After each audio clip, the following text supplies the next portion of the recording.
Good morning, students. So, in the last class, we started the new chapter, electromagnetic induction, which carries around 6 marks for your final theory exam. Electromagnetic induction andrenu, whenever a magnetic flux or magnetic field linked with the coil changes, an EMF is induced in the circuit or in the coil. This phenomenon is called electromagnetic induction. Michael Faraday was the first to demonstrate this experiment. ನಿನ್ನೆ ಎರಡು experiment ಅನ್ನು ನಾವು ಓದಿದ್ವಿ. ಒಂದು coil and magnet experiment, ಮತ್ತೊಂದು coil and coil experiment. ನೀವು ಯಾವುದೇ experiment ಅನ್ನು ನೋಡಿದ್ರು ಕೂಡ ಅಲ್ಲಿ ಇಂಪಾರ್ಟೆಂಟ್ ಕಾಯಿಲ್ ಮ್ಯಾಗ್ನೆಟ್ ನಡುವೆ ಅಥವಾ ಕಾಯಿಲ್ ಕಾಯಿಲ್ ನಡುವೆ ಇದ್ದಾಗ change in magnetic flux should be there. Change in magnetic flux ಇದ್ರೆ ಮಾತ್ರ ಅಲ್ಲಿ ಇಂಡ್ಯೂಸ್ಡ್ ಇಎಂಎಫ್ ನಾವು ನೋಡಬಹುದು, ಇಂಡ್ಯೂಸ್ಡ್ ಕರೆಂಟ್ ಅನ್ನ ನೀವು ನೋಡ್ತೀರಾ. ಸೊ ಅದಾದ್ಮೇಲೆ ಫ್ಯಾರಡೇಸ್ ಲಾಸ್ ಅನ್ನ ಸ್ಟಡಿ ಮಾಡಿದ್ವಿ ನಾವು. Faraday's first law is nothing but definition of EMI ನಿನ್ನೆ ಹೇಳಿದ್ದೆ ನಾನು. ನಮಗೆ ಫ್ಯಾರಡೇಸ್ ಲಾಸ್ ಅಂದ್ರೆ second law is very important. The magnitude of induced EMF is directly proportional to rate of change of magnetic flux linked with the coil.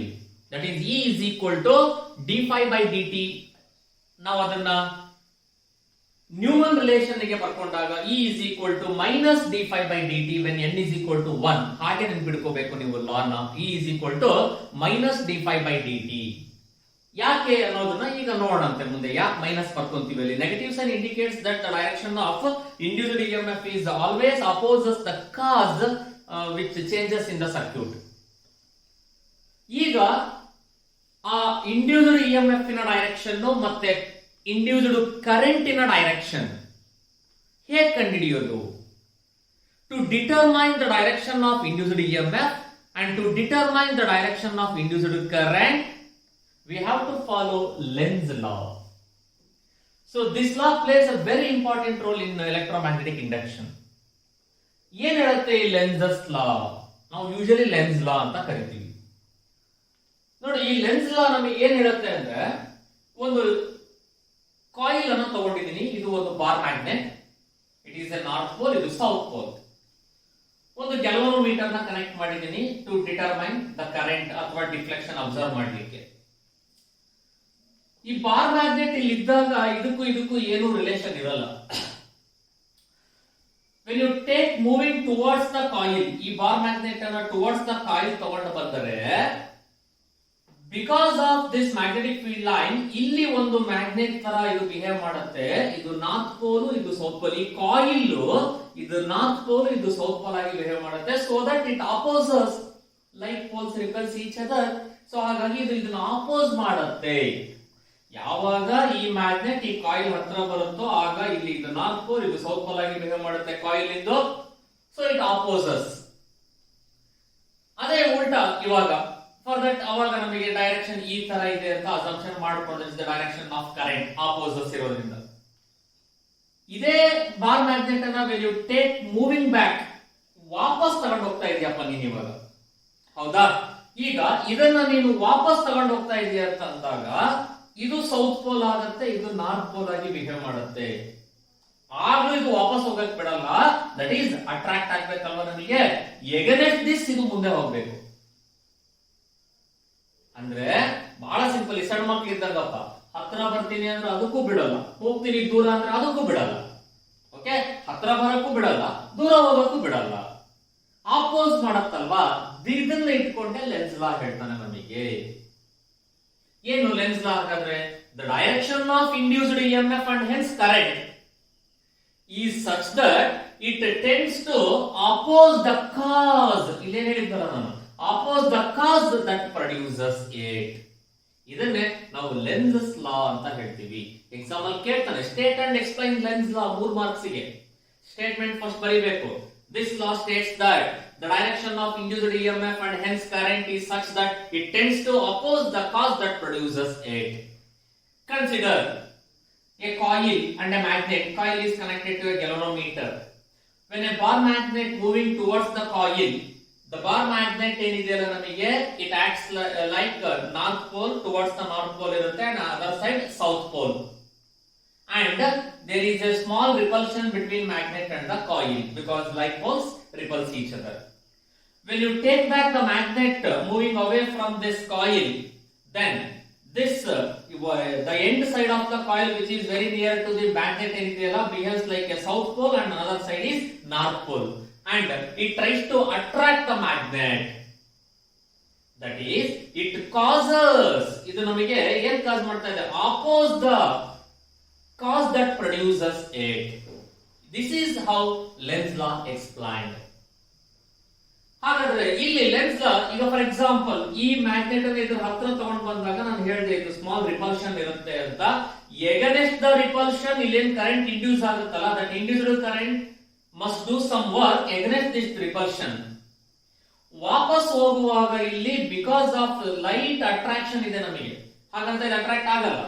That energy is spent ಇಲ್ಲಿ ನಮಗೆ induced EMF ಗೆ. Energy can neither be created nor be destroyed, it remains same ಅಷ್ಟೇ. So ಹಾಗಾದ್ರೆ what is the significance of Lenz law ಅಷ್ಟೇ ಕೇಳೋದು ನನಗೆ. significance of Lenz law ಅಂದ್ರೆ law of conservation of energy. 1 ಮಾರ್ಕಿಗೆ ಸುಮಾರು ಸಲ ಕೇಳಿದಾರೆ ಎಕ್ಸಾಮ್ ಗೆ. what is the significance of Lenz law? law of conservation of energy. State Lenz law ಅಂದ್ರೆ ಇದರ statement ಅನ್ನ ಹೇಳಬೇಕು ನೀವು. ಈ change in magnetic flux linking with the coil ಏನಿದೆಯಲ್ಲ, ಇಟ್ ಡಿಪೆಂಡ್ಸ್ ಆನ್ ನಾವು ಇದನ್ನ ಯಾವ ರೀತಿ ಚೇಂಜ್ ಮಾಡಬಹುದು. The magnetic flux linking with the coil changes by changing. 3 ತರ ಇದೆ: motional EMF, induced EMF, alternating EMF. Motional EMF ಅನ್ನ ಇಟ್ಕೊಂಡು ಚೇಂಜ್ ಮಾಡಬಹುದು, ಇಂಡ್ಯೂಸ್ಡ್ ಇಎಂಎಫ್ ಅನ್ನ ಇಟ್ಕೊಂಡು ಚೇಂಜ್ ಮಾಡಬಹುದು, ಆಲ್ಟರ್ನೇಟಿಂಗ್ ಇಎಂಎಫ್ ಅನ್ನ ಇಟ್ಕೊಂಡು ಕೂಡ ಚೇಂಜ್ ಮಾಡಬಹುದು. ಅದನ್ನ ಈಗ ನಾವು ಡೀಟೇಲ್ ಆಗಿ ಓದ್ತೀವಿ 1 by 1. ಓಕೆ, ಇಷ್ಟ ಅರ್ಥ ಆಯ್ತಾ? ಸೊ ಈಗ ನೆಕ್ಸ್ಟ್ ಕಾನ್ಸೆಪ್ಟ್ ಮುಂದೋಗೋಣ. ಓಕೆ, ಈಗ ನಾವು ಒಂದು ಇಂಪಾರ್ಟೆಂಟ್ ಡಿರೈವೇಶನ್ ಅನ್ನ ಮಾಡೋಣ ಎಕ್ಸಾಮ್ ಗೆ. Expression for motional EMF induced in a conductor or rod moving in a magnetic field. ಅಂದ್ರೆ ಈಗ ಎ ಬಿ ಅಂತ ಅನ್ನೋದು ಒಂದು ರಾಡ್ ಅಂತ ಅಂದ್ಕೊಳ್ಳಿ. ಇದು ಮ್ಯಾಗ್ನೆಟಿಕ್ ಫೀಲ್ಡ್ ಎಂಟರಿಂಗ್ ಅಲ್ವಾ, ಈ ತರ ಕ್ರಾಸ್ ಇದ್ರೆ ಹೇಳಿದೀನಿ ಲಾಸ್ಟ್ ಚಾಪ್ಟರ್ ಅಲ್ಲೇ ನಾನು. ಒಂದು ಮ್ಯಾಗ್ನೆಟಿಕ್ ಫೀಲ್ಡ್ ಅಲ್ಲಿ ಒಂದು ರಾಡ್ ಅನ್ನ ಪ್ಲೇಸ್ ಮಾಡಿದಾಗ ಸಪೋಸ್ ಈ ರಾಡ್ ಮೂವ್ ಆಯ್ತು ಅಂತಂದ್ರೆ ಇದರಲ್ಲಿ ಒಂದು ಇಎಂಎಫ್ ಇಂಡ್ಯೂಸ್ ಆಗುತ್ತೆ. ಇದು ಮೂವ್ ಆಗ್ತಾ ಇರೋದ್ರಿಂದ ಮೋಷನಲ್ EMF.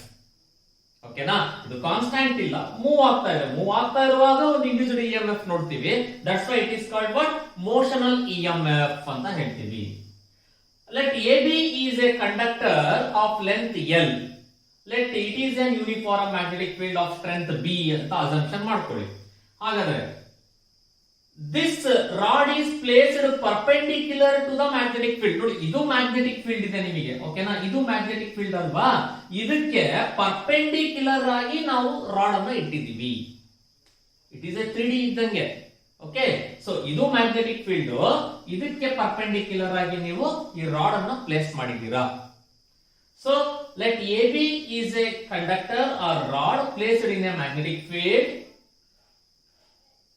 It moving with a distance dx. ಎಷ್ಟು ಡಿಸ್ಟೆನ್ಸ್ ಇದೆ ಅಪ್ಪ? ಸ್ಮಾಲ್ ಡಿಸ್ಟೆನ್ಸ್ dx ಅಂತ ತಗೊಂಡಿದ್ದೀನಿ. It moves a distance dx in the time dt in the magnetic field. Then the change in magnetic flux given by, ಹಾಗಾದ್ರೆ ಇದರಲ್ಲಿ change ಆಗ್ತಕ್ಕಂತ magnetic flux ಅನ್ನ ಹೇಗೆ ಬರೆಯೋಣ ನಾವು? The change in magnetic flux is given by, ನಿನ್ನೆ ನಾನು ಹೇಳಿದ್ದೆ ನಿಮಗೆ, ಅಲ್ಲಿ ಚೇಂಜ್ ಇನ್ ಎಲೆಕ್ಟ್ರಿಕ್ ಫ್ಲಕ್ಸ್ ಆದ್ರೆ d phi is equal to EDS cos theta. ಇದು ಮ್ಯಾಗ್ನೆಟಿಕ್ ಫ್ಲಕ್ಸ್ ಇರೋದ್ರಿಂದ BDS cos theta. ಇದು ಪರ್ಪೆಂಡಿಕ್ಯುಲರ್ ಆಗಿರೋದ್ರಿಂದ ನಮಗೆ, ಸೊ ಇಟ್ ಈಸ್ ಜಸ್ಟ್ ಏನಂತ ತಗೋಬೇಕು ನೀನು? ಹಾಗಾದ್ರೆ you take the magnetic flux d phi is equal to b into ds. You must take b into ds ಅಂತ ತಗೊಳ್ತೀಯಾ? ಯಾಕೆ b into ds ಅಂತ ತಗೊಂತ ಇಲ್ಲಿ ಥೀಟಾ ತಗೊಳ್ಳೋ ಅವಶ್ಯಕತೆ ಇಲ್ಲ ಅಂತ ಅಂದ್ರೆ, ಈ ಮ್ಯಾಗ್ನೆಟಿಕ್ ಫೀಲ್ಡ್ ಗೆ where that theta is nothing but what, angle between area and the magnetic field. Angle between this area and magnetic field is 0, cos 0 is 1, therefore d phi is equal to bds. What is area? ಹಾಗಾದ್ರೆ ಇದರ area ಏನು? ಇದನ್ನ ನಾನು ಒಂದು ಸುಮ್ಮನೆ ನೋಡಿ, area of A B be dash A dash ಇದನ್ನ ಒಂದು ರೆಕ್ಟಾಂಗ್ಯುಲರ್ ಅಂತ ಅನ್ಕೊಂಡ್ರೆ ಈ ತರ ಏನಾಯ್ತು? Length into breadth. So ds ಜಾಗದಲ್ಲಿ l into dx. Hence you can write d phi is equal to b into l into dx. ಓಕೆನಾ? ಇಲ್ಲಿ ಬರ್ಬಿಟ್ಟಿದೆ ಮುಂಚೆನೆ ds is equal to l into dx ಅಂತ. Now ಈಗ ಇದನ್ನೇ ನಾವು can also be written as with respect to time ತಗೋಬೇಕಲ್ವಾ, because the rate of change of magnetic flux individual EMF depend ಆಗಿರೋದು second ಲಾ ಪ್ರಕಾರ. ಹಾಗಾಗಿ can be written as this can be written as d phi divided by dt is equal to v into l into dx divided by dt. ಕರೆಕ್ಟಾ? With respect to time it is dx by dt. ಯಾಕೆ ನಾವು dt by dt dl by dt ಬರೆಯಲ್ಲ, ಬರೀ dx by dt ಬರೀತೀವಿ? Because ಈ b ಮತ್ತೆ l constant change ಆಗಲ್ಲ, ಹೌದಾ? Already ಒಂದು magnetic field set up ಮಾಡಿದೀವಿ. ಸೊ b ಚೇಂಜ್ ಆಗಲ್ಲ, ಅದರ strength, l length of the rod ಅದು ಚೇಂಜ್ ಆಗಲ್ಲ. ಚೇಂಜ್ ಆಗೋದು ಏರಿಯಾ ಅಲ್ವಾ? ನೋಡಿ, ಇಲ್ಲಿದ್ದು ಇಲ್ಲಿ ತನಕ ಮೂವ್ ಆಯ್ತು ಅಂದ್ರೆ ಏರಿಯಾ ಕಡಿಮೆ ಆಯ್ತು, ಅಥವಾ ವಾಪಸ್ ಇನ್ನು ಎಳ್ಕೊಂಡೆ ಅಂದ್ರೆ ಏರಿಯಾ ಜಾಸ್ತಿ ಆಗುತ್ತೆ. Variable quantity only x displacement, ಹಾಗಾಗಿ dx by dt ಅಂತ ಬರ್ಕೊಂಡೆ. ಓಕೆನಾ? So d phi by dt equals b into l into dx by dt. Now this can be written as d phi divided by dt is equal to b into l into what is dx by dt.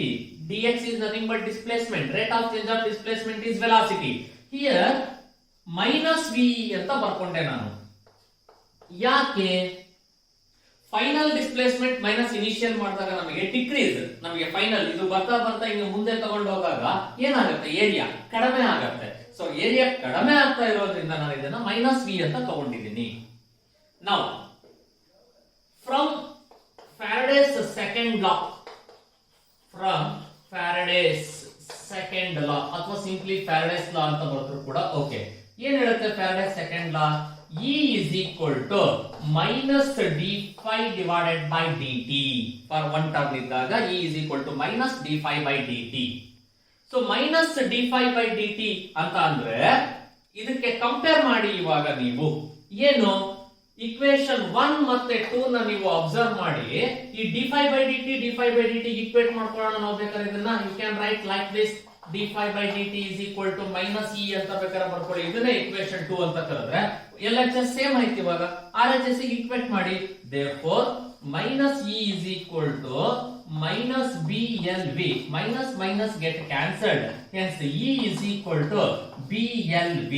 this is the expression for motional EMF of a rod moving in a magnetic field, where E is the motional EMF, B is the strength of magnetic field, L is the length of the conductor, V is the velocity with which the rod moving in a magnetic field. ನೋಡಿ, ಬಹಳ important. Consider ಒಂದು uniform ಅಥವಾ ಒಂದು magnetic field of strength B. Let AB is a rod of length L, it moving with a distance dx in time dt. Then the change in magnetic flux in this rod is given by d phi is equal to b into ds. ds ಅಂದ್ರೆ area, l into dx. ಇದನ್ನ with respect to time dt divided by dt ಮಾಡಿದೆ. So d phi by dt equals b into l into dx by dt. ನಾನು ಹೇಳಿದೆ ಯಾಕೆ dx ಬರ್ಕೊಂತೀವಿ ಅಂತ. b and l constant, ಹಾಗಾಗಿ x variable ಇರೋದ್ರಿಂದ dx by dt. Here dx by dt is minus v. ನಾವು final displacement minus initial displacement ಮಾಡಿದಾಗ ನಮಗೆ negative ಅಲ್ಲಿ ಇರುತ್ತೆ, ಹಾಗಾಗಿ ಅದನ್ನು ನಾವು ಮೈನಸ್ ವಿ ಅಂತ ಬರ್ಕೊಳ್ತೀವಿ. So d phi by dt equals b into l into minus v. From Faraday's second law, E is equal to minus d phi by dt ಅಥವಾ d phi by dt is equal to minus E. Equation 2, equation 1 and 2 ನೀವು observe ಮಾಡಿ.